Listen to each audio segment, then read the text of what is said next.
তারা যখন এই 50-50 অফার দিল, তখন আল্লাহ তাআলা নবীজির কাছে এই সূরাটা নাজিল করে বললেন, নবী এই সূরা দিয়ে তাদেরকে জবাব দিয়ে দেন যারা পারেন আমার সাথে পড়েন, কুল ইয়া আইয়ুহাল কাফিরুন লা আ'বুদু মা তা'বুদুনা ওয়ালা আনতুম আবিদুনা মা আ'বুদ ওয়ালা আনা আবিদুম মা আবাদতুম ওয়ালা আনতুম আবিদুনা মা আ'বুদ লাকুম দীনুকুম ওয়ালিয়া দীন। কুল ইয়া আইয়ুহাল কাফিরুন, নবী বলুন হে কাফেরেরা, লা আ'বুদু মা তা'বুদুন, আমি যার ইবাদত করি তোমরা তার ইবাদত করো না, তোমরা যার ইবাদত করো আমি তার ইবাদত করি না। শেষে গিয়ে বলা হয়েছে লাকুম দীনুকুম ওয়ালিয়া দীন, তোমাদের ধর্ম তোমাদের, আমাদের দিন আমাদের। তাহলে এই সূরায় অ্যাপ্রোচ সম্বোধন করা হয়েছে মূলত কাফেরদেরকে। জোরে বলেন তো কাদেরকে? ইয়া আইয়ুহাল কাফিরুন। আবার কোরআনের কোথাও কোথাও সব মানুষকে সম্বোধন করে বলা হয়েছে, কোথাও ইয়া আইয়ুহান নাস, কোথাও ইয়া আইয়ুহাল ইনসান। যেমন সূরা ইনফিতারে আছে ইয়া আইয়ুহাল ইনসানু মা গাররাকা বিরাব্বিকাল কারীম। আবার এই সূরায় বলা হয়েছে ইয়া আইয়ুহান নাস, হে মানব জাতি। কথা বুঝে থাকলে বলেন তো এই আয়াতে সম্বোধন করা হয়েছে কাদেরকে? মানুষকে। সবাই বলেন কাকে? তা আমরা তো মানুষই, তাই না? তা কি বলা হচ্ছে দেখি এবার। আল্লাহ তাআলা বলছেন ইয়া আইয়ুহান নাস, হে মানব জাতি, উবুদু রাব্বাকুম, তোমরা তোমাদের রবের ইবাদত করো। একটু খেয়াল করে দেখেন, আল্লাহ যদি চাইতেন এই আয়াতটা এইভাবেও নাজিল করতে পারতেন, ইয়া আইয়ুহান নাস উবুদুল্লাহ, হে মানব জাতি তোমরা আল্লাহর ইবাদত করো। কিন্তু আল্লাহ শব্দটা না দিয়ে আল্লাহ দিয়েছেন রব। বলেন তো এখানে যে শব্দটা দেওয়া হয়েছে সেই শব্দটা কি? ঘুমাই গেছেন? বলেন দেখি শব্দটা কি? রব। এখন বলবেন হুজুর রবই তো আল্লাহ। হ্যাঁ রব আল্লাহ, ঠিক আছে। আল্লাহ হচ্ছে ইসমুদ্দাত, আর বাকি সবগুলো হলো আল্লাহর গুণবাচক নাম। আপনি কোরআনের বেশিরভাগ জায়গায় দেখবেন যেখানে ইবাদতের কথা সেখানে বলা হয়েছে রবের কথা। কারণ হলো ইবাদত পাওয়ার জন্য যে কোয়ালিটি থাকা লাগে সেই কোয়ালিটির নাম হলো রুবুবিয়তের কোয়ালিটি। একমাত্র রবের ইবাদত করা যায়, রব ছাড়া আর কারো ইবাদত করা যায় না। বলেন তো দেখি যার ইবাদত করা যায় তার নাম কি? রব। তার নাম কি? রব শব্দের অর্থ কি?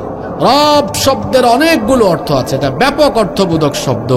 আপনি যদি বলেন হুজুর এক বাক্যে বলেন যেটা আপনার মনে রাখতে পারি, তাহলে এক বাক্যে উত্তর হলো আপনার সব প্রয়োজন পূরণ করেন যিনি, রব হলেন তিনি। সব প্রয়োজন পূরণ করেন কে? আচ্ছা একটু বুদ্ধি খাটাইয়ে বলেন তো, আমাদের বেঁচে থাকার জন্য সবচেয়ে জরুরি কোন জিনিসটা লাগে, যেটা না হলে এক সেকেন্ডও বাঁচবো না? সেটার নাম কি? অক্সিজেন।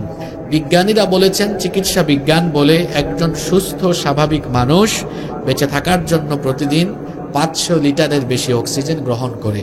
এই 500 লিটার অক্সিজেনের বাজার মূল্য হলো 5 লক্ষ টাকারও বেশি।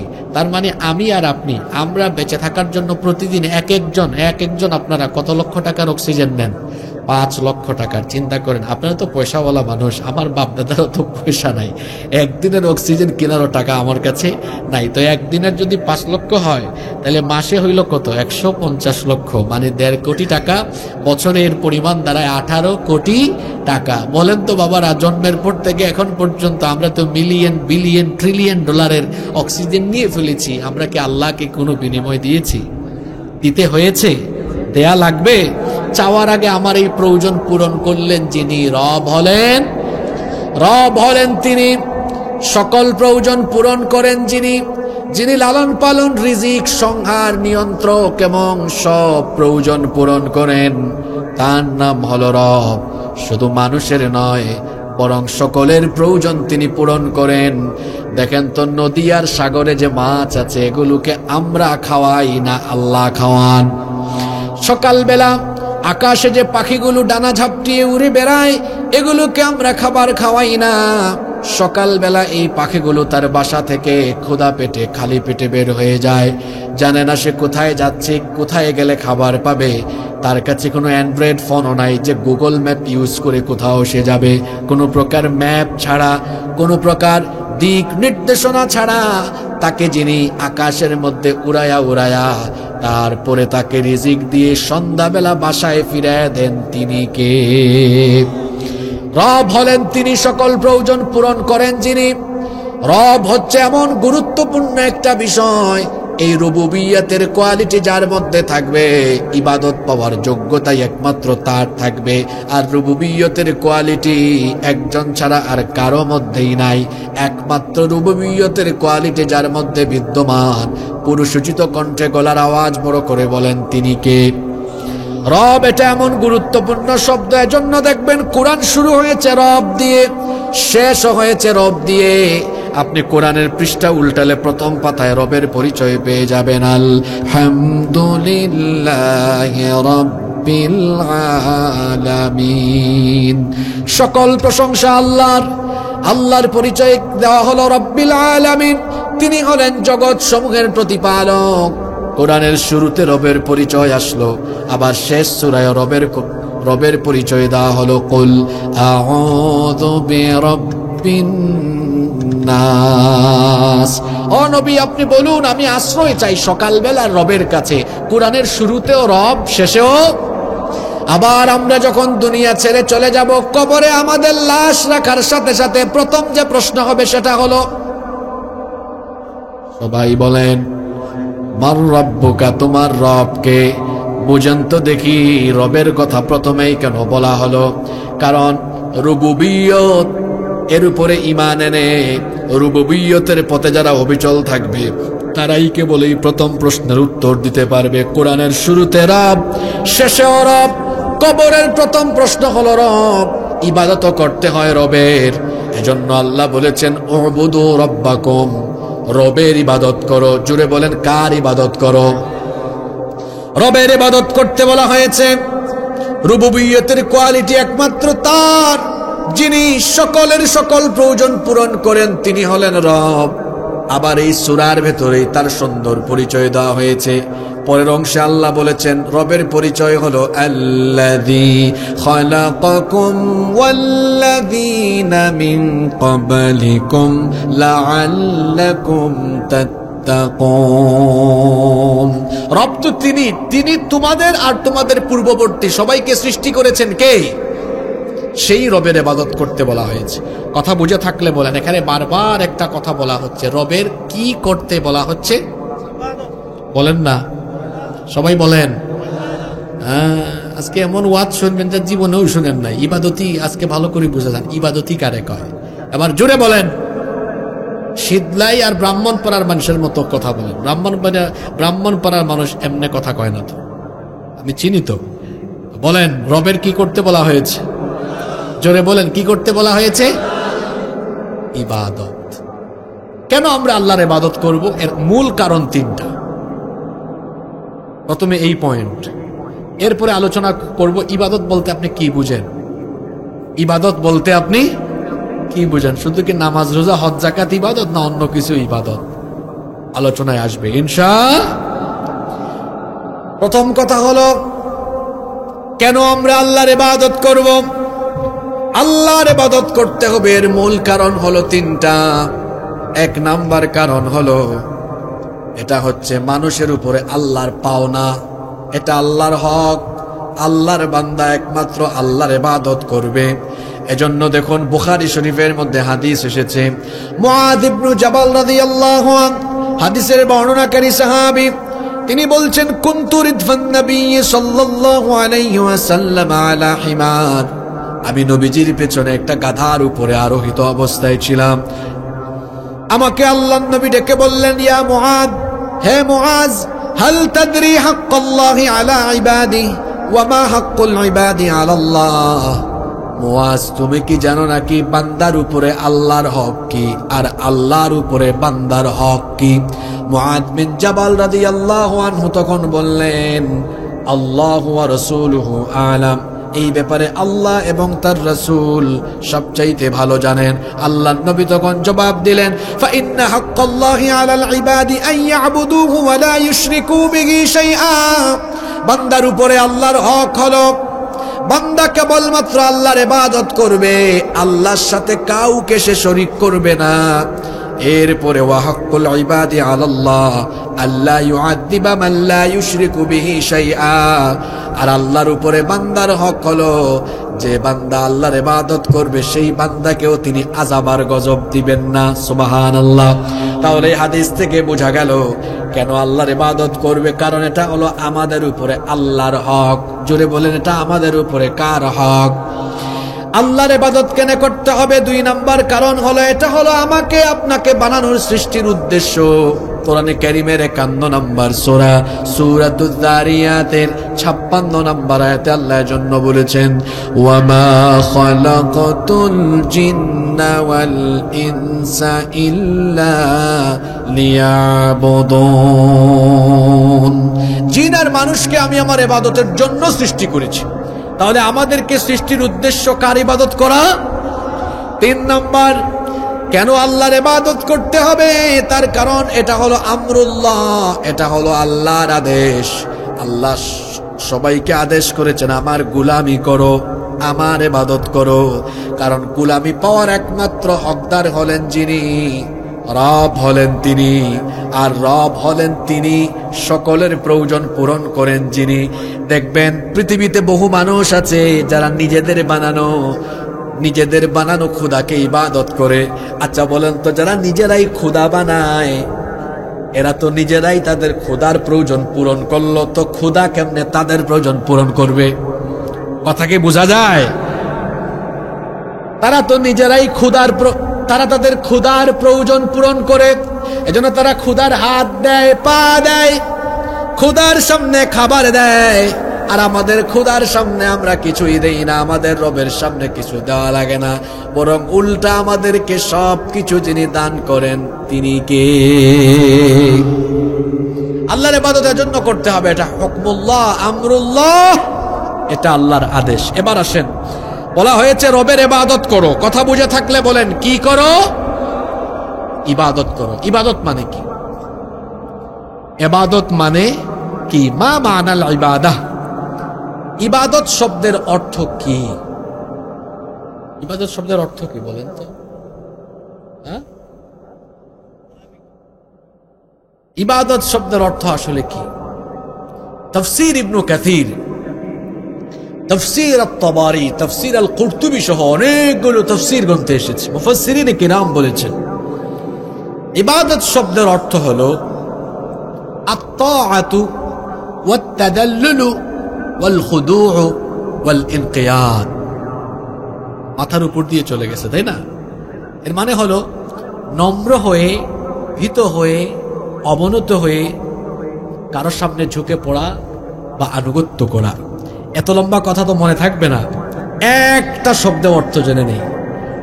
ইবাদত শব্দের অর্থ হলো আনুগত্য করা। কথা বুঝে থাকলে সবাই বলেন। আমরা কিন্তু মূল জায়গায় চলে আসছি। ইবাদত শব্দের অর্থ কি?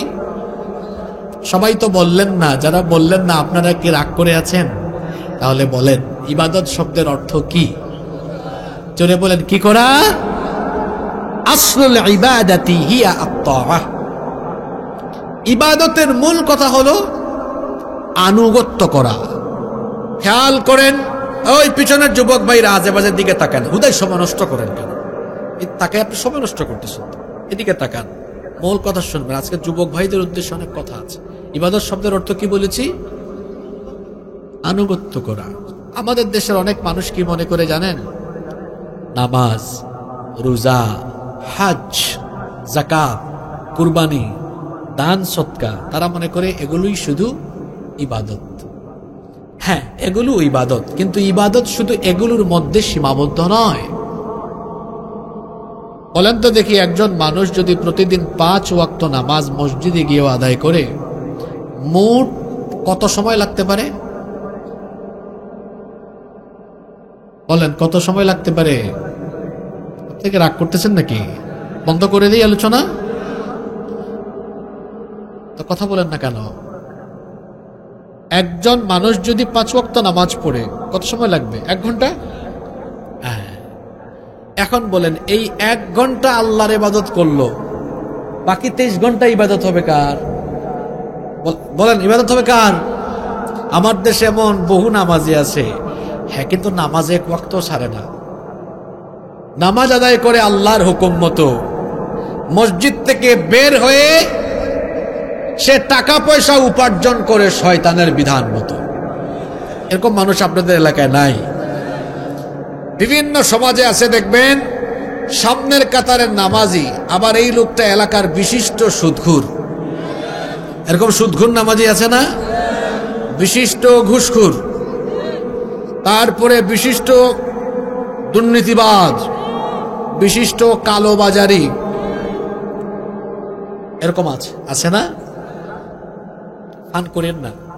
কোরআনের আলোচনায় আদবের সাথে বসতে হয়, আদবের সাথে বলতে হয়, আদবের সাথে শুনতে হয়।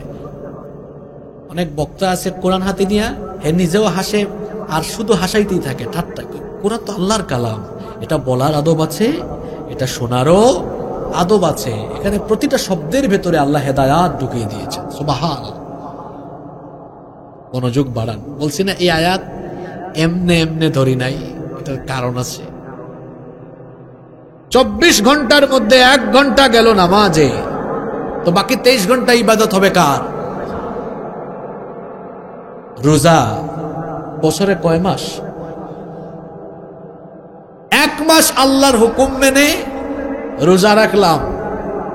যুবকেরা গার্লফ্রেন্ডকে মেসেজ পাঠায়, অগো শুনছো রমজান মাস আসছে তো, এইটা আমি বেশি কথা বলবো না,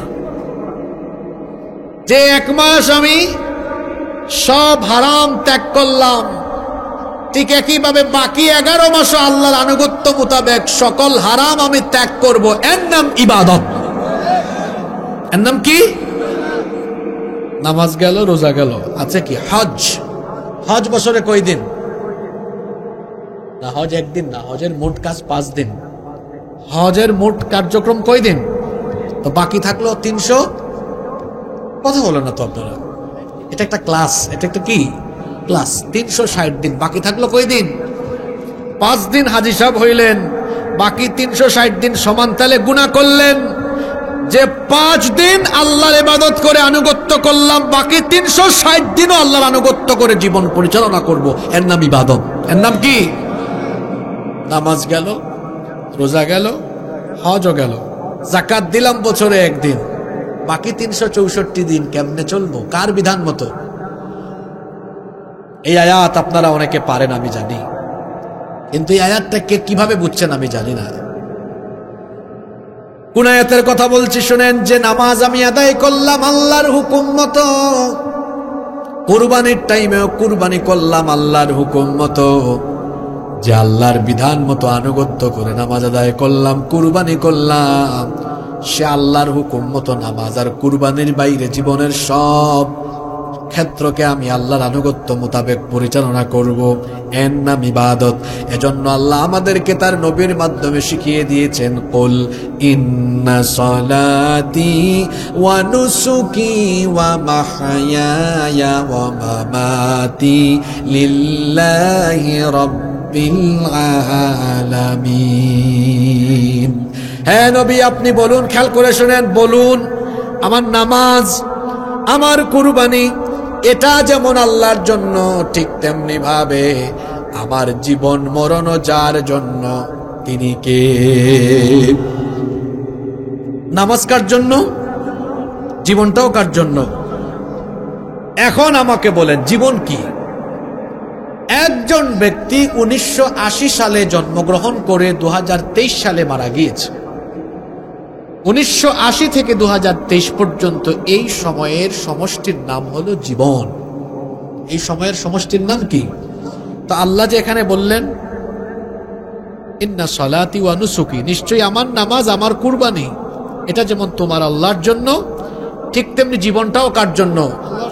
তার মানে ইবাদত এটা এমন ভাবে হবে যে নামাজ রোজা হজ জাকাতের বাইরেও আমার জীবনের প্রাত্যহিক 24টা ঘন্টা যার বিধান মতো আমি চলবো, জোরে বলেন তিনি কে? আমি আল্লাহর হুকুম মতো নামাজ আদায় করলাম, কিন্তু আমি নামাজের বাহিরে আল্লাহর কোনো বিধান মানলাম না। রাস্তাঘাটে চলার সময় আল্লাহর বিধান হলো কোরআনে আছে, ও যুবক, সামনে একজন বেগানা নারী পড়ে গেছে, আমি কিভাবে চলবো? আল্লাহ এটাও কোরআনে দিয়েছেন, চক্ষুটাকে নিচের দিকে দিয়ে দাও, পরনারীর দিকে দিও না। কুল্লিল মুমিনিনা ইয়াগুদ্দু মিন আবসারিহিম, ও নবী, মুমিন পুরুষদেরকে বলেন তারা যেন তাদের চক্ষুকে পরনারী থেকে নিম্নগামী করে। এই হুকুমটা কার? আরো জোরে বলেন, হুকুমটা কার? নামাজের হুকুমটা কার? আল্লাহর হুকুম মেনে নামাজ আদায় করব, সে আল্লাহর হুকুম মেনে রাস্তাঘাটে চলবো। আবার আল্লাহ বলেছেন ইত্তাকুল্লাহ, আল্লাহকে ভয় করো, যে আল্লাহর হুকুম মতো আমি রমাদানের মাসে 1 মাস রোজা রাখবো, সে আল্লাহর হুকুম মতো আমি তাকে আবার ভয় করে জীবন পরিচালনা করব। আল্লাহর ভয়টা কেমন? আমার চোখের সামনে আমার মোবাইল ফোন, আমি চাইলে গুগল শরীফে, ইউটিউব শরীফে ঢুকে পর্ন সাইটে গিয়ে পর্ন মুভি দেখতে পারি, ইউটিউবে আজে বাজে নাটক সিনেমা দেখতে পারি, কিন্তু আমি আল্লাহকে যদি ভয় করি এটা আমি ত্যাগ করব। তার কারণ হলো আমি আমার রুমে, আমি আমার বাসা বাড়িতে আমি দরজা বন্ধ করে দিয়ে একা একা আমার মোবাইলের মধ্যে কি দেখি, কি করি, এটা আমার এলাকাবাসী এমনকি একটা মানুষ না জানলেও যিনি আমার সকল কিছুর খবর জানেন তিনি কে? সে আল্লাহকে গোপনেও ভয় করা। এটা তো একটা উদাহরণ দিয়ে বোঝানো যায়। আপনাদের এলাকায় খালে বিলে পাইপ মাছ পাওয়া যায় নাকি? এটা থাকে কোথায়? প্যাক। আপনারা প্যাক বলেন না? আচ্ছা, আমরা সিলেটেও প্যাক বলি, কাদা। এটা থাকে কাদায়। মাছ রাখার পাত্রকে আপনারা খলই বলেন না খালই বলেন? মাছ যেটাতে রাখে ধরে, ঢুলা। ঢুলা, খুব সুন্দর ভাষা শিখলাম, একটা ভাষা, ঝাঁকি। ওকে, খুব সুন্দর। আচ্ছা, ঝুড়ি, ঠিক আছে, এটাও নিলাম। বলেন তো, এই যে বাইম মাছ থাকলো কাদায়, এটাকে ধরলে তার গায়ে কোনো কাদা দেখেন নাকি আপনারা? দেখেন? আমি বাইম মাছের কথা কেন বলছি, যুবক ভাইরা ঘুমায় যায়েন না। বাইম মাছ কাদায় থাকলেও যেমন তারে টেনে বের করলে দেখা যায় এটা পরিষ্কার। আমি আর আপনি যেখানে বাস করি এটা নোংরা, অপরিচ্ছন্ন, গুনাহ আর পাপে ঘেরা সমাজ। সামনেও গুনাহ, পিছনেও গুনাহ, ডানেও গুনাহ, বামেও গুনাহ। এজন্য গুনাহের সাগরে আমরা যেন ভেসে বেড়াচ্ছি। ওই যে দেখবেন আপনারা পানির উপরে যেমন কাগজ ভেসে বেড়ায়, আখিরি জামানার ফিতনার যুগে আমরাও যেন গুনাহের উপরে ভেসে বেড়াচ্ছি। বাইম মাছের কথা এজন্য বলেছি, কাদায় থাকার পরেও তারে টেনে আনলে যেমন দেখা যায় সে পরিষ্কার। গুনাহের এই সমাজে আমি আপনি এমন ভাবে চলবো, যেদিন মালাকুল মউত এসে শরীর থেকে রুহটা টান মারবে, সেও যেন উঠায় দেখে, বাপ রে বাপ, দেখছো কারবার, গোটা বাংলাদেশে জিনা, ব্যভিচার, লুটপাট, দুর্নীতি, অন্যায়, অবিচার, পাপ, গুনাহ, কিন্তু কাজটা করলো কি আল্লাহর এই বান্দা? এমন ভাবে আল্লাহকে ভয় করে চলেছে, অত গুনাহ থেকে পরিষ্কার, আল্লাহ ওর রুহটা ইল্লিতে রেখে দিচ্ছে। আল্লাহু আকবার। এটার নাম তাকওয়া। এটার নাম কি? যুবক ভাইরা, আপনাদের চরিত্র নষ্ট করার সব শয়তানি উপাদান সমাজের চারপাশে আছে। সবচেয়ে বড় শয়তানি উপাদানের নাম হলো মোবাইল। সবচেয়ে বড় শয়তানি উপাদানের নাম কি? আরেকটা উপাদান হলো নেশা। আরেকটা উপাদানের নাম কি? মাদক। আমার যুবক ভাইদের চরিত্রকে এই দুইটা জিনিস দিয়ে শেষ করা হচ্ছে। এক তো জিনা, ব্যভিচার, আর আরেকটা কি? আমার এক বাবা এখানে বলছেন, বাবা, হিন্দুরা নিয়ে গেছে সব মা। আর এখানে বাবার প্রসঙ্গ আনলাম কেন? আমাদের দেশে তো বাবার অভাব নাই। ছেড়ালি, মেরালি, ল্যাংটা, টাকি, গেদা, খেতা, এরা নিয়ে কি, আর তালাও আছে, আরো আজিব বাবা আছে। শুনেন, আমার দিকে তাকান। ওই যে ফরিদপুরের রাজবাড়ি গেলে দেখবেন বিশাল সাইনবোর্ড টাঙানো আছে, জামাই পাগল বাবার দরবার শরীফ। আপনারা গুগলে মিলাই দেখেন। আমি এই গত 2 বছর আগে ওটা যখন দেখলাম, ছবি তুলে ফেসবুকে পোস্ট করেছিলাম। তারপর বলেছিলাম তো জামাই পাগল বাবার দরবার পেয়েছে, জানি না বাংলাদেশে বউ পাগল আছে কিনা। 5 মিনিট পরে ওই যে মুন্সিগঞ্জের গজারিয়া থেকে একজন ছবি শুদ্ধা কমেন্ট করে বলছে, হুজুর আছে তো, আমার এলাকায় বউ মস্তান সার মাজার আছে। আরে বাপরে বাপ, কি দেশে বাস করি, জামাই পাগল বউ পাগল সব পাগল আছে। আপনারা আবার ভাবিয়েন না হুজুর এটা মনে হয় পীর মুরিদি বিরোধী। পীরা কি কারে শিখান? হ্যাঁ, সবচেয়ে বেশি পীর পাইছি আমরা। আমার বাড়ি কোথায়? সিলেটে। 360 আউলিয়ার এলাকার মানুষ আমরা। আপনি আমারে পীর চিনান? আমরা তো পীরা আউলিয়াদের উত্তরাধিকারী। 360 জন আউলিয়া গিয়েছেন সিলেটে। হযরত শাহজালাল মুজাররদ ইয়ামনি রহমতুল্লাহ আলাইহি, হযরত শাহপরান রহমতুল্লাহ আলাইহি 360 জন নিয়ে গিয়েছেন। পীর মুরিদি আমাদেরকে শিখান আপনি? হ্যাঁ, হুক্কুর হুক্কুর মারেন, আবার এমন করে জিকির করছে। আমি ভাবলাম যে এই লোকটার কুষ্ঠকাঠিন্য হইল নাকি। বলেন তো এরকম আছে না নাই? হিন্দুরা নিয়ে গেছে মা আর হেরা নিয়ে গেছে বাবা। সম্মানিত উপস্থিতি, শিরকের সাথে বেদাতের সাথে আমাদের কোনো সম্পর্ক, কারণ শিরকের সাথে যারা লিপ্ত এদের সব আমল বরবাদ করে দেন কে? হ্যাঁ, হক্কানি রব্বানি যত দরবার আছে যেখানে কোরআন হাদিসের তালিম দেওয়া হয়। এটা আপনাদের পাশে আছে না আড়াইবাড়ি দরবার শরীফ? আমরাও তো যাই, আপনারা যান সেখানে, তাই না? সেখানে তো আমরা কোনো বেদাত করতে দেখি না, আছে না এরকম? শীতলাই দরবার শরীফও আছে, এরকম অনেক দরবার শরীফ আছে যা যে সকল পীর মাশায়েখরা শিরক বেদাত মুক্ত খেদমত করছেন তাদের সাথে আমরা আছি ইনশাআল্লাহ।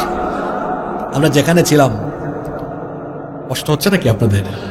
জরুরি কথা রয়ে গেছে। যে আল্লাহর হুকুম মতো নামাজ আদায় করব, সে একই আল্লাহর হুকুম মতো রাস্তাঘাটে চলার সময় চক্ষুকে অবনত রাখবো। যে আল্লাহর হুকুম মতো রমজান মাসে রোজা রাখবো, সে আল্লাহর হুকুম মতো সব জায়গায় আল্লাহকে ভয় করে চলবো। ওই বাইম মাসের মতো পরিষ্কার থাকবো। বাইম মাস কাদায় থেকেও যেমন পরিষ্কার থাকে, আমি আপনাও গুনাহের ভেতরে থেকে পরিষ্কার জীবন যাপন অর্থাৎ পবিত্র জীবন যাপন করবো ইনশাআল্লাহ। ইবাদত কারে কয়? যে আল্লাহর হুকুম মতো আমি হজ আদায় করি, কুরবানি করি, সে আল্লাহর হুকুম মতো আমার পরিবার পরিচালনা করব, এর নাম ইবাদত। যে আল্লাহর হুকুম মতো আমি দান সদকা করি, যে আল্লাহর হুকুম মতো সত্য কথা বলি, সে আল্লাহর হুকুম মতো আমি আমার সমাজ চালাবো। যে আল্লাহর হুকুম মতো বিধান মতো আনুগত্য করে আমি আমার ইবাদত বন্দেগিগুলো ঠিকঠাক মতো আদায় করি, সে আল্লাহর হুকুম মতো আমি আমার রাষ্ট্রটাকেও পরিচালনা করব, এর নাম ইবাদত, এর নাম আনুগত্য। কিন্তু আপনারা দেখবেন আমাদের সমাজে মুসলমান নামধারী বহু মানুষ নামাজ রোজা হজ যাকাত কুরবানি এগুলোকে ইবাদত বানিয়ে সমাজ রাষ্ট্র সবকিছুকে তার বাপ দাদার আদর্শ মতো পরিচালনা করার বন্দোবস্ত করেছে। কি গো, আপনি মসজিদ এটা আল্লাহর আইনে চালান, নামাজ রোজা হজ যাকাত সব আল্লাহর হুকুম মতো করেন, আর সমাজ রাষ্ট্র শয়তানের কাছে বন্দোবস্ত করে দিয়েছেন। এর নাম কি ইবাদত? জোরে বলেন, এর নাম কি ইবাদত? ইবাদত হলো 24টা ঘন্টা একমাত্র আমার আল্লাহর হুকুম মতো আমি চলবো, আমার রসুলের দেখানো পথে আমি চলবো। কি করে আল্লাহ আর রসুলের দেখানো পথে আমি চলবো? এজন্য আমাদের কাছে একটা গাইডলাইন আছে, আমাদের কাছে একটা দিক নির্দেশনার কিতাব আছে। সেই কিতাবের নাম কি? আস্তে বলবেন না, জোরে বলেন, সেই কিতাবের নাম কি? এটা এমন এক কিতাবের ভেতরে কিছুই বাদ নাই, সবই আছে। আল্লাহ বলেছেন, ওয়ানাজ্জালনা আলাইকাল কিতাবা তিবয়ানাল লিকুল্লি শাইইন ওয়া হুদান ওয়া রাহমাতান ওয়া বুশরা লিল মুসলিমিন। কোরআনে কারীমের 16 নম্বর সূরা সূরাতুন নাহলের 89 নম্বর আয়াতে আল্লাহ বলেছেন, ও নবী, আমি আপনার কাছে এমন এক কিতাব নাজিল করেছি যেই কিতাবের ভেতরে সবকিছু আমি ঢুকিয়ে দিয়েছি। আবার আল্লাহ তাআলা কোরআনে কারীমের 6 নম্বর সূরা সূরাতুল আনামের 38 নম্বর আয়াতের শেষাংশে বললেন, মা ফাররাতনা ফিল কিতাবি মিন শাইইন সুম্মা ইলা রাব্বিহিম ইউহশারুন। এই কোরআনের ভেতরে আমি কোনো কিছুই বাদ দেইনি, যা যা দরকার এই কিতাবের মধ্যে যিনি ঢুকিয়ে দিয়েছেন, জুড়ে বলেন তিনি কে? এক লোক চাকরি করে রেস্টুরেন্টে, ওয়াজ শুনে কই, হুজুর আপনি যে ওয়াজ করলেন কোরআনের সবকিছু আছে, আমি তো রুটি বানাই, রেস্টুরেন্ট আমার চাকরি, বলেন তো কোরআন শরীফের কোন আয়াতে রুটি বানানোর কথা আছে? রুটি কেমনে বানায় এটা কোরআনের কোন আয়াতে আছে? দেখছেন কারবার, কোরআনের কোন আয়াতে রুটি বানানোর কথা আছে? আপনাদের কি মনে হয় এটা আছে নাকি? কোন আয়াত আছে বলতে পারলেন, কিন্তু কোন আয়াত এটা তো বলছেন না। বললাম এটা আছে, আগ্রহ নিয়ে বলতেছে কোন আয়াত এটা? আমি বললাম কোরআনে আল্লাহ বলেছেন ফাসআলু আহলা যিকরি ইন কুনতুম লা তা'লামুন। যদি তুমি কোনো বিষয় না জানো, যে জানে তারে গিয়ে জিজ্ঞেস করে জেনে নাও। মানে তুমি যদি রুটি বানাইতে না জানো, এটা যে জানে তার কাছে গিয়ে শিখো। এটা কোরআনে বলেছেন কে? কোনো কিছু কোরআনে বাদ আছে? আরো আসতে বলেন, বাদ আছে? কি করে পরিবার চালাতে হবে কোরআনে নাই? কি করে সমাজ চালাতে হবে কোরআনে নাই? কি করে আদালত চালাতে হবে কোরআনে নাই? নাকি অবিশ্বাস হয়? তাবলিগের ভাইরা একটা কথা বলে নামাজ শেষে ঈমান আমলের ফায়দার কথা হবে, এরকম একটা কথা বলে না? আমরাও আজকে এখানে ফায়দার কথা বলি। আপনাদের দেশের আদালতে চলে মানুষের আইন না আল্লাহর আইন? জোরে বলেন, কার আইন? এখন বলেন তো, আমাদের জন্য মানুষের আইন ভালো না আল্লাহর আইন ভালো? এমনি এমনি বললেন না, আসেন একটু মিলাই দেখি কেমনে আল্লাহর আইন ভালো। আমাদের দেশ স্বাধীন হয়েছে 54 বছর। এই 54 বছরের মধ্যে মহিলারা দেশ চালিয়েছে 32 বছর, আর 22 বছর দেশ চালিয়েছে পুরুষরা। তাও কারবার কি জানেন? 22 বছর চালাইছে কয়েকজন পুরুষ, আর 32 বছর দুই বেডি। কয় বেডি? এখানে আবার আরেক কারবার হয়েছে তো। এট এ টাইম নারীদের হাতে এমন ক্ষমতা ছিল, প্রধানমন্ত্রী নারী, বিরোধী দলীয় নেতাও নারী, স্পিকার, স্বরাষ্ট্রমন্ত্রী, পররাষ্ট্রমন্ত্রী, শিক্ষামন্ত্রী সব নারী। আমি কি ভুল বললাম নাকি? এত ক্ষমতা পাওয়ার পরেও তারা 32 বছর নারীরা দাপটের সাথে দেশ চালাইয়া, তারা কি দেশ থেকে নারী নির্যাতন, নিপীড়ন, ধর্ষণ বন্ধ করতে পেরেছে নাকি? আদালতে চলে কার আইন? বলেন, আপনার কথা বলেন, কার আইন? 54টা বছর ধরে আপনাদের দেশের আদালতে চলছে কার আইন? এই আইনের ফলে কি হয়েছে শুনেন না। ওই যে দেখেন 7-8 মাস আগে মাগুরা একটা মেয়ে, এক পরিবারের 3 নরপিশা, ছোট্ট 8 বছরের একটা মেয়ে, নামটা মনে আছে, নাম কি? আসিয়া। এক পরিবারের 3 নরপিশাচ তার উপর পাশবিকতা চালালো। আমার এই বোনটা কয়েকদিন হাসপাতালে থেকে বড় কষ্ট করে করে দুনিয়া থেকে চলে গেল। এখন আপনারা আমাকে বলেন, এই মেয়েটা কবরে চলে গিয়ে কবরে ঘাস উঠে গেছে, তার ধর্ষণকারীরা এখনো বেঁচে আছে না নাই? আদালতে কার আইন? কথাও কয় না। আরেকজন কয় আইন নেই। বাবা, আইন আছে। আচ্ছা, আমার দিকে তাকান। বাংলাদেশে এমন কিছু বড় মাপের ব্যবসায়ী আছে, ধর্ষণ করেছে, অভিযোগ আছে, প্রমাণ আছে, টাকার গরমে কিছুই হয় না, কিছুই হয় না, সে ওপেনলি চলাফেরা করে, আছে না? বাংলাদেশে এমন কিছু কলেজ আর বিশ্ববিদ্যালয় আছে যেখানে ধর্ষণের সেঞ্চুরি করেছে, তারে ফুলের মালা দিয়েছে। আদালতে কার আইন? বাংলাদেশে এমন কিছু রাজনীতিবিদ আছে,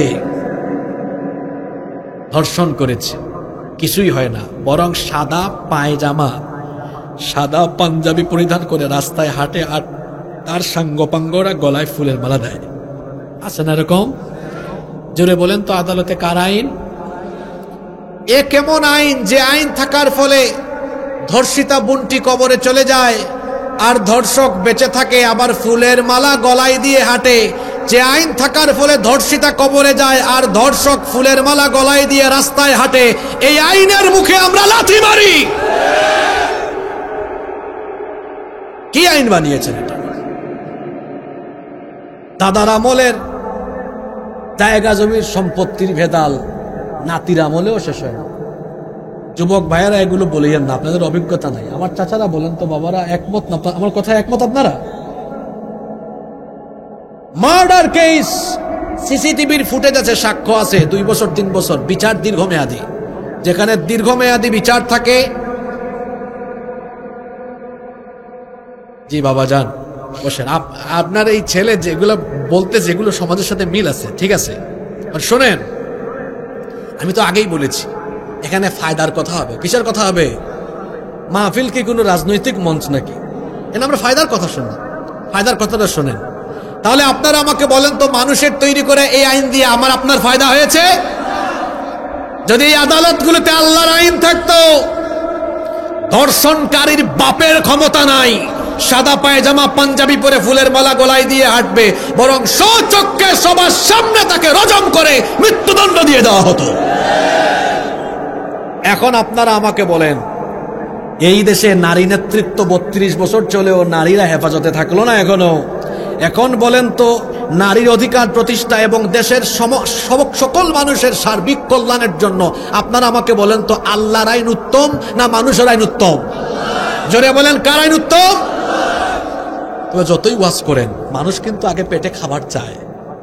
এখন আসেন, কষ্ট হচ্ছে নাকি আপনাদের? 10-12 মিনিট থাকা যাবে তো? আচ্ছা শোনেন, মানুষ পেটে কি চায়? 54 বছর ধরে আমরা একটা কমন ডায়লগ শুনছি সবাই, আমরা যদি ক্ষমতায় যেতে পারি, আমরা যদি সুযোগ পাই, ক্ষুধামুক্ত দারিদ্র্যমুক্ত দেশ বানাবো। যেই কথা বলতেছে তার এমন ক্ষুধা, হে ক্ষমতা পাইলে 5 বছরে তার ক্ষুধা মিটাইতে পারে না। রাস্তার অবস্থা এমন কেন?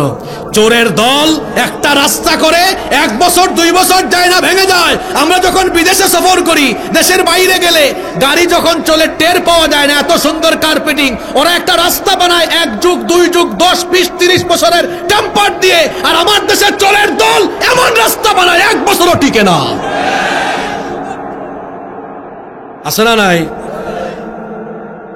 গাড়ির জন্য ড্রাইভার গুরুত্বপূর্ণ, গাড়ি ভালো চলার জন্য, না প্যাসেঞ্জার গুরুত্বপূর্ণ? বাবা কষ্ট হচ্ছে নাকি? ড্রাইভার যদি সব প্যাসেঞ্জার মাতাল হয় আর ড্রাইভার তালে থাকে, গাড়িটা রাস্তায় থাকবে। কিন্তু ড্রাইভার যদি নিজেই মাতাল হয়, গাড়িটা রাস্তায় থাকবে না, কোথায় যাবে?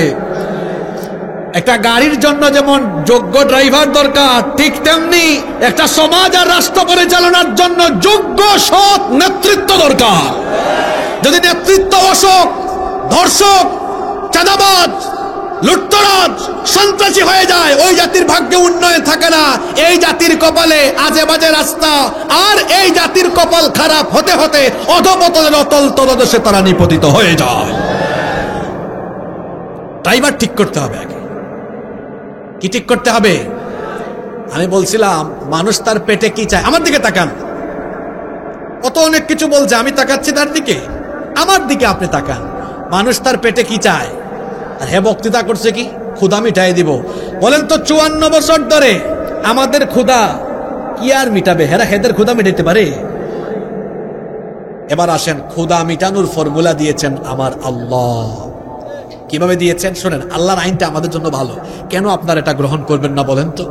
আল্লাহ দিয়েছেন যাকাতের অর্থনৈতিক ফর্মুলা। এটা গ্রহণ করলে সমাজে কোনো মানুষ গরিব থাকবে না। আমার দিকে তাকান, আর সারা ওয়াজ, পুরো ওয়াজ মনে রাখতে না পারলো এই 2টা মিনিটের কথা নিয়ে বাড়ি যান, পারবেন না? তাকান, আমার দিকে একটু তাকান। এই যে আমাদের দেশে মানুষ যাকাতের নামে শাড়ি লুঙ্গি বিতরণ করে, এগুলা দিয়ে এভাবে যাকাত আদায় হয় না।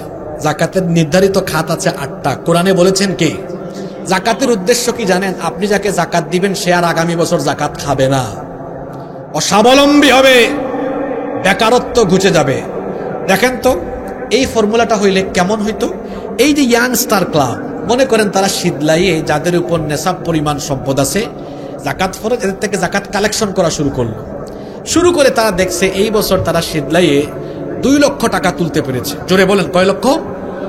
এই 2 লক্ষ টাকা তারা চাইলে জন প্রতি 500 করে দিলে মোট 400 জন মানুষকে দিতে পারবে। কিন্তু এই 400 জন মানুষ কি ধনী হয়ে যাবে নাকি? এক বেলা খাবে, পরের বেলা শেষ। কিন্তু এরা যদি 2 লক্ষ টাকা 500 করে 400 জনকে না দিয়ে তারা যদি এবার একজন বিধবা নারীকে একটা সেলাই মেশিন কিনে দেয়, তারপরে একজনকে একটা হাঁসের খামার করে দেয়, একজনকে একটা অটোরিকশা কিনে দেয়, এরকম 2 লক্ষ টাকা 400 জনকে না দিয়ে 3-4 জনকে দিলে এই 3-4টা পরিবার চলার মতো ব্যবস্থা হবে। আগামী বছরের কি আর জাকাত খাবে নাকি? এ তো আপনাদের এলাকা দিয়ে উদাহরণ দিলাম। এখন যদি জাকাত মন্ত্রণালয় থাকে, ইসলামী রাষ্ট্র ব্যবস্থা হয়ে যায়, আল্লাহ যেন করে দেন, বলেন আমিন। হইলে আপনাদের লস নাই, আপনাদের লাভ। আগে শুনেন কেমন কেমন লাভটা, যুবক ভাইরা, আপনাদের লাভ।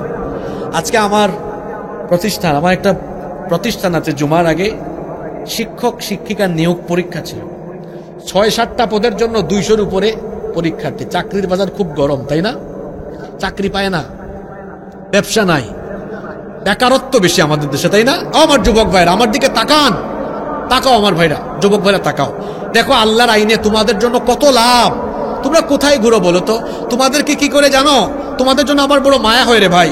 তোমাদের শরীরের শক্তি আছে তো, এই জন্য অনেকে কি করে জানো, তার ক্ষমতায় যাওয়ার সিঁড়ি বা সে তার স্বার্থের জন্য তোমাকে ব্যবহার করে, তোমার পকেটে 500-1000 টাকা ঢুকায়, তোমারে জিলাপি বিরিয়ানি খাওয়াইয়া সামনে পিছনে তোমারে চামচার মতো ব্যবহার করতে চায়। মনে রাখো যুবক ভাইয়েরা, তোমার ঘাম, তোমার শ্রম, তোমার তারুণ্য আর যৌবন কোন নেতা নেত্রীর চামচামির জন্য আল্লাহ দেন নয়। বি এ প্রেস্টিজিয়াস পারসন, ব্যক্তিত্ববান হয়ে যাও আজকে থেকে। যদি আমার এই তারুণ্য, আমার এই যৌবন, আমার ঘাম, শ্রম, রক্ত, তারুণ্য আর যৌবন দিতেই হয় কোন নেতা নেত্রীর জন্য নয়, আল্লাহর জমিনে আল্লাহর দ্বীন প্রতিষ্ঠার জন্য সেটা দিব। আপনাদের লাভের কথা বলছি। এবার যাকাত মন্ত্রণালয় সারা দেশের মুসলমানদের সম্পদের হিসাব নিয়ে নিল। যার উপর নেশাব পরিমাণ মাল আছে, মোবাইলে মেসেজ আসছে, আপনার তো এত টাকা যাকাত আসছে, আমাদের অফিসে নিয়ে জমা করেন। সারা দেশের মুসলমানদের যাকাতের টাকা এক জায়গায় জমা করা হলো। হিসাব বোঝানোর জন্য আমি একটা কম অ্যামাউন্ট ধরছি, যদিও পরিমাণ আরো বেশি হবে। মনে করেন 2026-27 অর্থ বৎসরে পরিমাণটা আসলো 140,000 কোটি টাকা। কত টাকা বললাম? এটা আপনাদের কুমিল্লা দিয়েই হয়ে যাবে, কুমিল্লার মানুষ যে ধনী, কিন্তু ছোট করে ধরলাম যেন বুঝাইতে সুবিধা হয়। 140,000 কোটি। এবার ঢাকা থেকে বলা হলো 64টা ডিস্ট্রিক্টে যত বেকার ছেলে পেলে আছে, যুবক, কাজ নাই, এদেরকে ধরো। দেখা গেল মোট 70 লক্ষ যুবক পাওয়া গেছে। তালিকা করলো কত লক্ষ, ঢাকায় নিয়ে বললো, এই ছেলেরা আসো, ধরো 2 লাখ টাকার চেক দিলাম। কত লক্ষ যুবক? চেক কয় লক্ষ? 2 লাখ যুবক না, যুবক 70 লক্ষ, টাকা কত লক্ষ? 70 লক্ষকে 2 লক্ষ টাকা দিলে কত হয়? 140,000 কোটি টাকা দিয়ে বললাম, এই ছেলেরা, এটা নিয়ে মুড়ি খাও না চক্কর দাও বাইক দিয়ে, আমাদের অডিট অফিসার এটা পর্যবেক্ষণ করবে। হাঁসের খামার করো, মুরগির খামার করো, মুদি দোকান দাও, রঙের দোকান দাও, অটোরিকশা কিনো, সিএনজি কিনো, কাজে ঝাঁপিয়ে পড়ো, কাজ করো। 1 বছরে কত লক্ষ বেকার যুবককে কর্মসংস্থানের ব্যবস্থা করা গেল? মহিলা মানুষের মতো জবাব দিলেন, জোরে বলেন কার ফর্মুলায়? জোরে বলেন কার? আপনারা বলেন তো, এইরকম যদি 10 বছর আল্লাহর দেওয়া ফর্মুলায় যাকাত ভিত্তিক দারিদ্রতা বিমোচনে কাজ করা যায়, বলেন, আপনারা বলেন, 10 বছর পরে বাংলাদেশে একজন গরিব পাওয়া যাবে? ভণ্ডের দল 54 বছর ধরে মানুষের ক্ষুধা দারিদ্রতা মেটানোর জন্য ভাওতাবাজিমূলক বক্তব্য দিয়েই গিয়েছ, আর নিজেদের ক্ষুধা মিটিয়েছ। নিজেদের ক্ষুধা তাও মিটে না তোমাদের। দেশে বিদেশে বাড়ি করো, সম্পদ তৈরি করো, অর্থ পাচার করো। আমার দেশের গরিব খাইতে পারে না, আমার দেশের মানুষ না খেয়ে ঘুমায়, না খেয়ে থাকে, দারিদ্রতা বিমোচন হয় নাই। ও আমার জাতি, ঘুম ভাঙেন, মানুষের তৈরি করা আইনকে লাথি দিয়ে নদীতে ফেলেন, সাগরে ফেলেন, আল্লাহর দেওয়া কোরআনের আইনকে গ্রহণ করে নেন। নাজাত পাবেন, মুক্তি পাবেন। এরপরেও যদি কথা না শুনে দৌড়াদৌড়ি করেন, গরিব গরিবই থাকুক, থাকবে। কথাগুলো যে বলছি বুঝতে পেরেছেন? বিশ্বাস হয়? তাহলে বলেন, আমাদের ভালোর জন্য মানুষের আইন ভালো না আল্লাহর আইন ভালো? জোরে বলেন, কার আইন ভালো? যে আল্লাহর আইন মতো আমি নামাজ রোজা হজ যাকাত আদায় করি, সে আল্লাহর আইন বা বিধান মতো আমি আমার আদালত, আমি আমার সমাজ, আমি আমার রাষ্ট্র, এক কথায় আমি আমার জীবনের সামগ্রিক সকল দিক এবং বিভাগ চালাবো। এর নাম,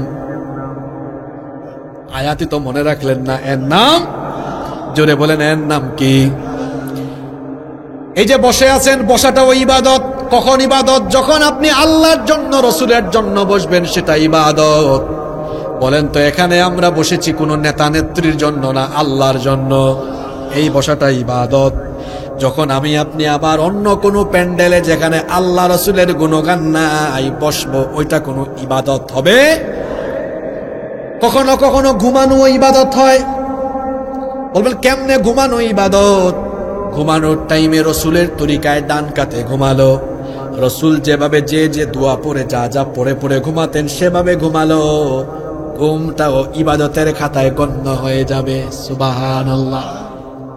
এই যে এই ভাইটা হেঁটে যায়, কখনো কখনো হাঁটাও ইবাদত। হাঁটাটাও কখন? হাঁটাটা ইবাদত। হাদিসে কুদসিতে আল্লাহ বলেছেন, আমার বান্দা যখন ভালো কাজে এক পা আগায়, দেখেন কত সুন্দর কথা আল্লাহ বলেছেন। এই হাদিসটা শুরু থেকে বলি, বান্দা যখন আমাকে স্মরণ করে, যেমন হাসিবুর রহমান আর শীতলাইয়ের মানুষ এখন 1 ঘন্টা ধরে বা কয়েক ঘন্টা ধরে কারে স্মরণ করে? জোরে বলেন কারে? আল্লাহ বলেন, আমার বান্দা যখন আমাকে স্মরণ করে, আমিও তখন তাকে এর চেয়ে আরো উত্তম পরিবেশে, উত্তম দিক দিয়ে, উত্তম জায়গায় স্মরণ করি। ফাযকুরুনি আযকুরুকুম। আমরা স্মরণ করলে আল্লাহ স্মরণ করেন, আমরা জিকির করলে আল্লাহ জিকির করেন। দেখেন কি সুন্দর কথা। আমরা যখন আল্লাহর জিকির করি, আল্লাহ তখন আমাদের জিকির করেন। কেমনে করেন? আমরা করতেছি শীতলাইয়ের একটা মাঠে, আর আল্লাহ বলছেন যখন তোমরা এটা করো আমি তখন উত্তম জায়গায়। অর্থাৎ আল্লাহ এখন ফেরেশতাদেরকে ডেকে ফেরেশতাদের সামনে আরো সে আজিমে আল্লাহ আমাদের জিকির করছেন। এটা আবার হুক্কুর হুক্কুর জিকির না। জিকির মানে স্মরণ করা। জিকির মানে কি? আমরা স্মরণ করছি কাকে? এখানে আল্লাহ বলতেছেন, এই ফেরেশতারা, তোরা না আদম বানাইতে নিষেধ দিছস আমারে, না বানাই যেন। দেখ না শীতলাইয়ের দিকে তাকায়া, এরা বসে আছে আর আমার জিকির করছে। আল্লাহু আকবার। আমরা যখন আল্লাহর দিকে এক হাত আগাই, আল্লাহ তখন তার চেয়ে বেশি আগান। আমরা যখন হেঁটে হেঁটে আগাই, আল্লাহ তখন দৌড়ায় দৌড়ায় তার রহমত আমাদের দিকে পাঠান। সুবহানাল্লাহ। তাহলে হাঁটাটাও ইবাদত হয় তখন, আল্লাহর বিধান মতো হাঁটা হয় যখন। তার মানে হলো ইবাদত মানে হলো আমি আপনি আমাদের জীবনের 24টা ঘন্টা একজনের হুকুম মতো চলবো। জোরে বলেন তিনি কে? এই ইবাদত হবে কতক্ষণ? না 24 ঘন্টা নেই, জবাব কোরআনে আছে। আল্লাহ বলছেন, কোরআনের 15 নম্বর সূরা, সূরা হিজরের 99 নম্বর আয়াতে আল্লাহ বলেছেন, ওয়াবুদ রাব্বাকা হাত্তা ইয়াতিয়াকাল ইয়াকিন। মৃত্যু আসার আগ পর্যন্ত ইবাদত হবে কার? জোরে বলেন ইবাদত হবে কার? ইবাদতের গাইডলাইন যে কিতাবে আছে, কিতাবের নাম কি? জোরে বলেন কিতাবের নাম কি? যে আল্লাহর হুকুম মতো নামাজ রোজা হজ যাকাত হবে, সে আল্লাহর হুকুম মতো আমার সবকিছু পরিচালিত হবে। এর নাম কি? জোরে বলেন এর নাম কি? তাহলে এই একটা আয়াত থেকে যে আমরা আলোচনা করলাম, এই সিদ্ধান্ত কি আমরা নিতে পারি যে আমাদের জীবনের 24 ঘন্টা এবং মৃত্যু পর্যন্ত আমরা কেবল একজনকে আমাদের আনুগত্যের জায়গায় আমরা একজনের আনুগত্য করব আর তরিকা গ্রহণ করব একজনের, মুহাম্মদুর রাসূলুল্লাহ। কয় আমারও অমুক আমার আদর্শ, তমুক আমার আদর্শ। কে তোমার আদর্শ? 5 ওয়াক্ত নামাজ ঠিক নাই, সারা রাত মদ আর নারী নিয়ে পড়ে থাকে, সে কিভাবে আমার আদর্শ হয়? আমার আদর্শ মুহাম্মদুর রাসূলুল্লাহ সাল্লাল্লাহু। আমি যুবক ভাইদেরকে পা ধরে বলে যাচ্ছি, খবরদার আমার নবীর বাইরে কাউকে আদর্শ বানাতে যেও না। নবীর বাইরে আর কেউ আমার আদর্শ হতে পারে? অনেকে মেসি কাটিং চুল রাখে, নেইমার কাটিং, নায়ক কাটিং, গায়ক কাটিং চুল রাখে। নায়কের মতো চললে, নায়কের মতো ঘুমাইলে সওয়াব আছে নাকি? কিন্তু নবীজির মতো বললে, নবীজির মতো চললে, নবীজির মতো খাইলে, নবীজির মতো ঘুমালে, আল্লাহ ফেরেশতাকে বলেন আমার নবীকে যত জায়গায় অনুসরণ করবে শুধু আমল নামায় তত জায়গায় সওয়াব আর সওয়াব, সওয়াব আর সওয়াব, সওয়াব আর সওয়াব। সুবহানাল্লাহ। মাথা থেকে পা পর্যন্ত অনুসরণ করবে একজনকে, কোন নেতা নেত্রী নয়, মুহাম্মাদুর রাসূলুল্লাহ সাল্লাল্লাহু আলাইহি ওয়াসাল্লাম। যুবক ভাইদেরকে কেন কথাগুলো বলেছি জানেন? আপনাদেরকে অনেকে ব্যবহার করে, ইউজ করে, কারো কাছে ইউজড হবেন না। এই তারুণ্য, এই যৌবনটা আল্লাহর জন্য দিয়ে দিবেন। আল্লাহ কিয়ামতের দিন ডাকবেন, কোথায় ইয়াংস্টারের যুবকেরা? তোমরা তো চাইলে শীতলাইয়ে একটা গান, একটা ডান্স, একটা কনসার্ট করতে পারতা, তোমরা আমার কুরআনের আয়োজন করেছো, কোথায় তোমরা? আসো, ফেরেশতারা এদেরকে নিয়ে আমার আরশে আজিমের ছায়ার নিচে জায়গা দান করো। সুবহানাল্লাহ। সভাপতি বক্তব্য দিয়েছেন, তিনি কষ্ট পেয়েছেন। আমি দেখলাম পুস্তার এটা 2 নম্বর মাহফিল, তো ছেলেগুলো নতুন, অভিজ্ঞতা হচ্ছে। আমার বিশ্বাস আগামী বছর এই যুবকেরা আরো সুন্দর আয়োজন করবে ইনশাআল্লাহ। এবং এই যুবকেরা, এই তরুণেরা আগামীর বাংলাদেশকে তারা বিনির্মাণ করবে, কোন নেতা নেত্রীর আদর্শ দিয়ে নয়। ভাইরা, আপনারা শুনছেন না যে 54 বছর ধরে আমার দেশ নির্যাতিত? আপনাদের রাস্তা দেখে বুঝেন না আপনারা? আমাদের দেশে দেখবেন যে ঢাকা চিটাগাং হাইওয়ে আছে না, সারাটা বছর খালি কিছুদিন পর পর লেফটি মারে। লেফটি বুঝেন আপনারা? আপনাদের এলাকায় কি বলেন? আমরা তো সারাটা বছর এই রুটে যাতায়াত করি, দেখি কিছুদিন পরে পরে খালি এরকম লেফটি মারে।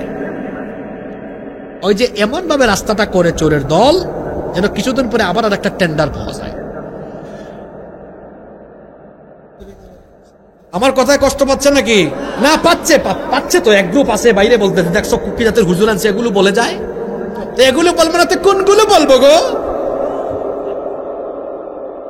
এগুলোই তো বলতে হবে, কারণ আমার দেশটা 54 বছর ধরে। আমি আসার সময় দেখলাম, হায় হায় হায়, এখানে একজন মা যদি অসুস্থ হয়, একজন মা ডেলিভারির রোগী, উনি তো হাসপাতালে যাইতে যাইতে রাস্তায় কাম হয়ে যাবে। এই যে আপনাদেরকে আমি কষ্ট দিয়েছি, আমি এখানে আসার কথা 9টায়, আসছি 10টায়। কি করবো বলেন? গাড়ি 5 জায়গায় আটকে গেছে, তুলাও যায় না, আটকে যায়। নিচা গাড়ি তো আটকে গেছে, গর্ত। রাস্তাঘাটের কি পরিস্থিতি! এদেশের মানুষের ট্যাক্সের পয়সায় বেতন হয়, এদেশের মানুষের ট্যাক্সের পয়সায় বেতন হয়। ওই ট্যাক্সের পয়সায় বেতনে মন ভরে না, চুরি বাটপারি করে করে জনগণের সম্পদকে চেটে পুটে লুটে পুটে খাওয়া হয়েছে। এই জন্য আমাদের ভাগ্যের পরিবর্তনের জন্য মানুষের আইন নয়, আল্লাহর কোরআনের আইন আমরা গ্রহণ করতে হবে। পারবো না ইনশাল্লাহ? আমি একটা কিচ্ছা দিয়ে আজকের আলোচনা শেষ করব, যদি আপনারা বলেন আর কি, তো কিচ্ছাটা বলবো। কিচ্ছাটা কি বলবো নাকি? দেখেন কোরআনের শাসন কেমন হয়, আপনারা একটা কিচ্ছা শুনলেই বুঝবেন। এক কিচ্ছা দিয়ে আজকে শেষ। আপনারা ওমরে ফারুক রাদিয়াল্লাহু আনহু, ওনার নাম শুনছেন তাই না? অর্ধ দুনিয়ার শাসন কর্তা ছিলেন। আল্লাহু আকবার। উনি রাতের বেলা ঘুমাইতেন না। হ্যাঁ, অনেক নেতারা রাতের বেলা না ঘুমায় নাইট ক্লাবে যায়, আর ওমর রাদিয়াল্লাহু আনহু রাতের বেলা না ঘুমায় প্রজাদের বাড়ি বাড়ি যাইতেন, দেখতেন কার কি অবস্থা, ঘুমাইতেন না। আরে কি নেতা ছিলেন, সুবহানাল্লাহ। একদিন দেখতেছেন কি, এক মহিলা তাঁবুর পাশে কড়াইয়ের মধ্যে কি জানি নাড়াচাড়া করে, আর তার বাচ্চাগুলা শুধু কাঁদতেছে আর কাঁদতেছে। তিনি গিয়ে বললেন, হে মহিলা, তোমার বাচ্চাগুলো কাঁদে কেন? বলতেছে, আমার বাচ্চাগুলো কয়েকদিনের না খাওয়া, ক্ষুধার যন্ত্রণায় কাঁদে। তিনি বললেন, তুমি তো চুলার মধ্যে কি জানি রান্না করতেছো, খাওয়াও না কেন? বাচ্চাগুলারে কষ্ট দাও কেন? মহিলা বলতেছে, চুলার মধ্যে পাতিলে গরম পানি আছে, গরম পানির মধ্যে পাথর আছে, পাথর নাড়াচাড়া করতেছি। বাচ্চারা যেন এটা বুঝে আমি তাদের জন্য কিছু রান্না করতেছি, সান্ত্বনা পাইয়া পাইয়া কেঁদে কেঁদে হয়রান হয়ে যেন ঘুমায়া যায়, এজন্য পাতিলের মধ্যে গরম পানিতে পাথর নাড়াচাড়া করছি। ওমরে ফারুক রাদিয়াল্লাহু আনহু, অর্ধ দুনিয়ার প্রেসিডেন্ট, এই কথা শোনা মাত্র কলিজা যেন ভয়ে কেঁপে উঠল। তিনি বললেন, কি বলো, তোমার যে অবস্থা, তুমি কি খলিফার দরবারে যাও নাই? সেটা কি জানাও নাই? তিনি বললেন, যাওয়ার চেষ্টা করেছিলাম, ভিড়ের কারণে যেতেই পারি নাই। এই কথা শোনা মাত্রই চোখে পানি চলে আসলো। তিনি বললেন, মাগো তুমি অপেক্ষা করো, দেখি তোমার জন্য কিছু করা যায় কিনা। দৌড়াইয়া দৌড়াইয়া তিনি বাইতুল মালে গেলেন, গিয়ে তিনি একটা বস্তা টান দিয়ে বস্তার মধ্যে আটা এবং অন্যান্য খাদ্য নিজেই ঢুকাতে লাগলেন। এরপরে এটা যখন তার কাঁধে বা মাথায় উঠাতে যাবেন, বাইতুল মালের দায়িত্বপ্রাপ্ত কর্মকর্তা এসে বললেন, আমিরুল মুমিনিন, মহামান্য প্রেসিডেন্ট, আপনি কেন বস্তা উঠান? আমার কাঁধে বা মাথায় দেন, আমি নিয়ে যাই। বলেন কোথায় নিয়ে যাইতে হবে? তিনি বললেন, তুমি বস্তাটা ছাড়ো, আমার বোঝা আমারে উঠাইতে দাও, কারণ যে দৃশ্য দেখে এসেছি কিয়ামতের দিন আমার বোঝা তুমি তো উঠাবে না, আমার হিসাব আমাকে আল্লাহর কাছে দেওয়া লাগবে। আল্লাহু আকবার।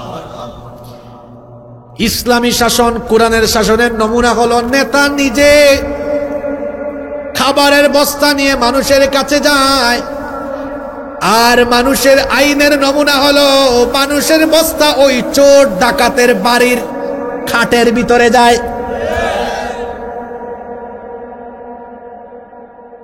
হাসিয়েন না, এটা কোরআনের মাহফিল, শুনেন, আপনাদের কিন্তু শিক্ষা দেওয়ার জন্য এটা বলছি। ওমর ফারুক রাদিয়াল্লাহু আনহু মাথায় সেই বস্তাটা নিয়ে মহিলার কাছে গেলেন। যাওয়ার পরে বললেন, মাগো, আটা বের করলাম, তাড়াতাড়ি রুটি বানাই চলো। তিনিও সাহায্য করলেন, রুটি প্রস্তুত হলো, খাবার তৈরি হয়ে গেল, তিনি বাচ্চাগুলোকে খাওয়ালেন। এরপরে বললেন, শোনো, আগামীকাল খলিফার দরবারে যেও, তোমার জন্য আরো কিছু করা যায় কিনা ব্যবস্থা করব, চেষ্টা করব আমি। মহিলা তখন বলল, ওমরের মতো লোক খলিফা হওয়ার দরকার নাই, আমাদের রাষ্ট্রের জন্য তোমার মতো লোক খলিফা হওয়া দরকার ছিল। মহিলা তো জানে না উনি কে। তিনি এটা শোনার পরে কান্না করে দিলেন, বললেন, তুমি আগামীকাল আসিও, সেখানে তোমার সাথে আরো কথা হবে, তোমাকে আরো দেওয়ার ব্যবস্থা করে দিব। খুশি মনে পরের দিন মহিলা খলিফার দরবারে গেল, ভাবতেছে আজকে ওই লোকটা সুপারিশ করে বেশি পরিমাণ সাহায্য দিবে। যাওয়ার পরে মহিলা এবার ভয়ে শুধু কাঁপতে থাকে। গিয়ে দেখে খলিফার চেয়ারে যেই লোকটা বসা, তিনি আর কেউ নন, তিনি ওই গত রাতের ওই ব্যক্তি। আল্লাহু আকবার। দেখা মাত্রই দুই হাত এমনি দিয়ে বলতেছেন, মহামান্য খলিফা, মহামান্য প্রেসিডেন্ট, আমাকে মাফ করে দেন, গত রাতের এই আচরণের জন্য আমি লজ্জিত, আপনাকে আমি কষ্টে ফেলে দিয়েছি। তিনি বললেন, ওগো মা, হাতটা নামাও, উল্টা ক্ষমা চাইও না, বরং সবার সামনে আমি তোমার কাছে ক্ষমা চাচ্ছি, সময় মতো তোমার কাছে খাবার যায় নাই, এই কারণে কিয়ামতের দিন ওমরকে তুমি আসামি বানায়া দিও না। মানুষের শাসন না কোরআনের শাসন? আপনারা আবার বলেন দেখি বাবারা, বলছি না এখানে রাজনৈতিক ওয়াজ না, কোরআন হাদিসের ফায়দার ওয়াজ হবে। এবার আপনারা বলেন, আপনারা আপনাদের ফায়দার জন্য আপনারা মানুষের আইন চান না আল্লাহর আইন চান? যুবক ভাইরা কার আইন চায়? না ওই পিছনে আমি অনেক যুবক ভাইদেরকে দেখতে পাচ্ছি। যুবক ভাইরা আপনারা বলেন, কার আইন চাই আমরা? আল্লাহর আইন চাই। আল্লাহর আইন আমরা চাই, কারণ আল্লাহর আইন ছাড়া কোনো শান্তি নাই, মুক্তি। আল্লাহর আইন প্রতিষ্ঠার জন্য ইবাদত কি এটা আগে বুঝতে হবে। সার্বক্ষণিক আমার জীবনের সব সেক্টরকে আল্লাহর বিধান মতো, রসুলের তরিকা মতো চালাবো, এর নাম ইবাদত। এর নাম কি? আসুন আমরা সেইভাবেই জীবন পরিচালনার সিদ্ধান্ত আজকে নেই। মৃত্যুর আগ পর্যন্ত আল্লাহর আনুগত্য আর রসুলের তরিকা, এর বাইরে কোনো নেতাও নাই, নেত্রীও নাই। মুহাম্মাদুর রাসূলুল্লাহ সাল্লাল্লাহু আলাইহি ওয়াসাল্লাম, তিনি আমাদের মডেল, তিনি আমাদের আদর্শ। উনার আদর্শ গ্রহণ করে জীবন পরিচালনার তৌফিক আল্লাহ আমাদেরকে দান করেন।